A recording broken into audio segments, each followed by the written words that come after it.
Hello everyone and welcome for this new episode of Teach Yourself to Draw, a drawing series focused on self-education. In this episode we are going to talk about self-critique and self-improvement and how you can be both the student and the teacher and be productive that way. Alright, so I received this question from Alice on Patreon, so thank you for the question, it's really interesting. She was wondering if I had some tools or strategies that I use for self-improvement, how to improve on your own, how to be productive by doing that, because we all know that the best way to learn is to have a competent instructor behind your back. But if you can't, if you have to learn on your own, how can you be organized? How can you organize your thoughts so that you can have productive development in your skills? Alright, first let's go back a couple of episodes ago and come back to this method that I already talked about for checking errors by yourself.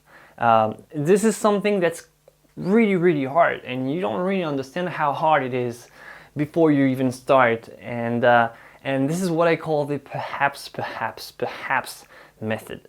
And this method involves always doubting that anything is correct. Alright, so I know it sounds kind of weird because you would think that if you want to draw something, you want to be confident and you want to be very happy and have a very positive mindset about what you learn, about what you do.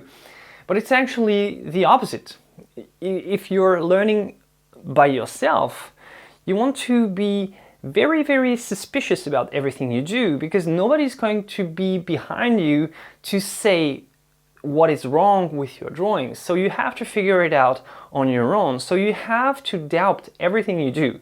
And I know it's kind of a negative mindset, and it's not good for self-esteem at all. It's not good at all for self-esteem.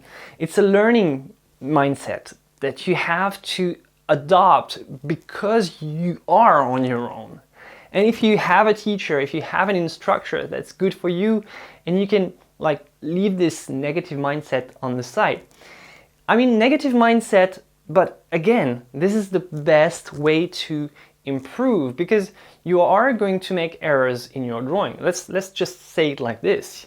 You are never going to get a perfect drawing dead on from the very beginning. This is impossible. This is impossible. Just get rid of this idea in your head. It's never going to happen.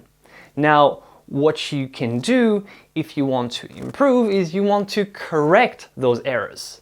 And if you want to find those errors, you have to have the mindset that there are errors to find and that you need to look for them.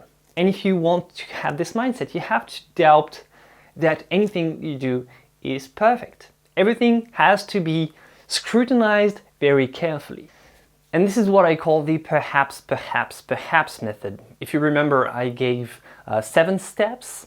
1 is look carefully, 2 is put words on your gut feelings, 3 is perhaps. It's like, perhaps this needs to be wider, perhaps this needs to be lower, and make hypotheses about what could be done to improve the drawing. Alright, so this is what I call the perhaps method. A method of doubting everything you do, which is not very good for self-esteem, and this is not good for the motivation. This brings a lot of frustration, especially if you're on your own. So how do you articulate motivation and frustration?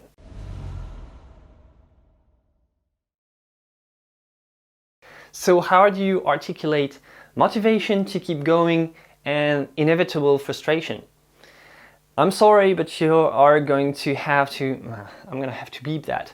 You're going to have to eat a lot of sandwich. Sorry to be a little bit technical about this, but this is actually what it's called. It's a sandwich. In your artistic and creative journey, you're going to have a lot of failures, you're going to make a lot of errors, and you're going to have to eat everything. So you have positive, all the negative, and positive.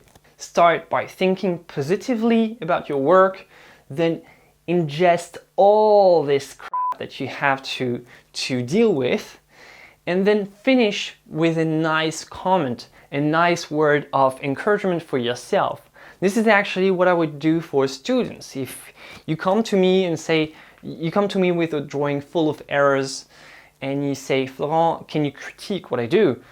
Now I see a lot of errors. And I'm gonna start with the positives. Then I'm gonna list everything that you have to work on to improve and to make your corrections.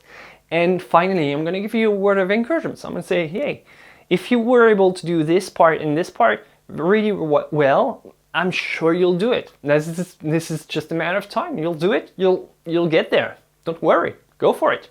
Just go for it. And that's how it works. Another tool that I wanted to talk about and that I'm going to put on my website is this self-evaluation checklist. All right, this checklist is a simple document that I made that allows you to record your progress and give yourself objectives that are related to your current level in the various stages of the drawing. So you have all the stages from 1 to 10. You can decide to evaluate every point, or you can decide to leave some points and not evaluate them. And you can the empty lines are there so that you can write yourself your own goals, because remember, you're the student and the teacher. Well, maybe you think this document is a little bit complicated, maybe you think it's not going to be useful. If it's the case, just don't use it. If you think that it might help you be more organized and be more methodical in your self-education progression, then you're going to find the document on my website. Alright, you can decide to use this checklist or not, depending on what you feel comfortable with.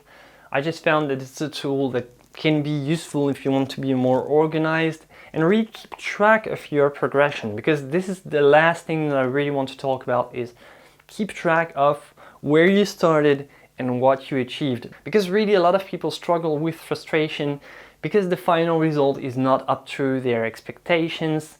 But what they don't realize is that it's a lot better than what they started with.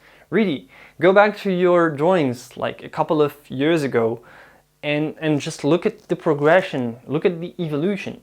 You can have a journal, you can have a blog, you can have an Instagram, recording everything you do, showing how you've evolved from a student that knew absolutely nothing to a student that still has a lot of improvements to make, but it's still a lot better than before. And reward yourself for that. Your reward is actually that you compare yourself to who you were yesterday and you're much better. This is the reward. The reward is not the final drawing. The reward is not the final result. It's not on paper. The reward is looking back at your past self and realizing that you're better than before, and projecting yourself in the future and realizing that if you continue like this, you will be much, much better. All right, I hope that it solves a couple of issues that you have with self-critique, self-improvement. This video was entirely possible because of my patrons on Patreon, so thank you very much to all my patrons. This video actually couldn't be possible, this series couldn't be possible without you, and I really have to thank you for the amazing support that I received there. If you want to follow me on Patreon, support me there, you can find the link in the description below. As always, don't hesitate to like and subscribe. I'll see you for the next episode. Until then, have fun drawing. Bye.